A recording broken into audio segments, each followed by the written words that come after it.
Welcome back. Nick Ewen is the director of content at The Points Guy and was one of the site's first contributors in 2012. Oh, it's so long ago.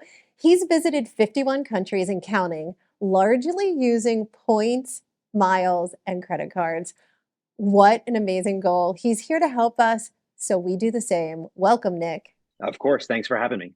All right, Nick. So most of us have heard of points, of course, but many of us aren't using them. How can we get the most out of points and loyalty programs?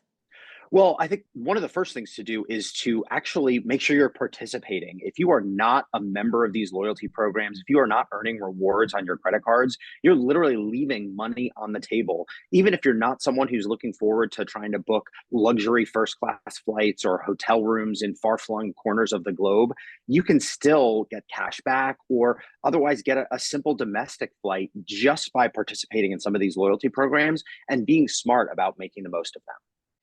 Now, tell me, how can a person get started using points if they're not doing it now? What are the first steps? Well, one of the first things to do is to figure out a goal. Try to set that thing that you want to work towards, whether it is a luxury first class flight or maybe it's simply a trip to see the grandparents or a trip back to see friends for a girls' weekend or a guys' weekend. Obviously, you want to join as many loyalty programs as you can. There's no real harm to joining. In fact, there's only upside. And then one other thing that you can do is to look at opening a new credit card. That's a really good, important first step. But one of the big things that I say is to just pick one thing to focus on at a time. If you try to do too much at once, it can be very overwhelming and you can wind up simply throwing in the towel because it feels like it's not worth it. Okay, I know a lot of people that have points set up with almost every provider out there. What are the most common mistakes people make when it comes to points and miles? Well, one of the first things is biting off more than you can chew. It's so important to start slow. Pick one thing, focus on it for a few months, make it part of your muscle memory, and then you can begin layering things on top of it. Another important thing with credit cards in particular is spending beyond your means and not being able to pay your balance in full and on time every month. It's one of our core tenets here at the Points Guy. Never spend more than you can afford because the interest you accrue or late fees for not paying your bill will negate the value of any rewards that you earn. Another thing is once you do really get into the rewards game, you start earning all these points and miles, don't hoard them. We subscribe to an earn and burn philosophy here at the Points Guy. Miles and points are not going to get more valuable over time. So once you have them, spend them. But the biggest mistake is not participating at all. I hear so many people say, you know what? I'm not even going to bother with it. I don't travel enough. I'm never going to earn a free flight or a free hotel room. Many of these programs now have currencies that never expire as long as you remain an active customer. So there's really no drawback to joining these programs, and there's only upside. Such great tips. Okay, I need to ask you more. What are some of the best ways that you personally use your points and miles? Because I want to copy that, I think.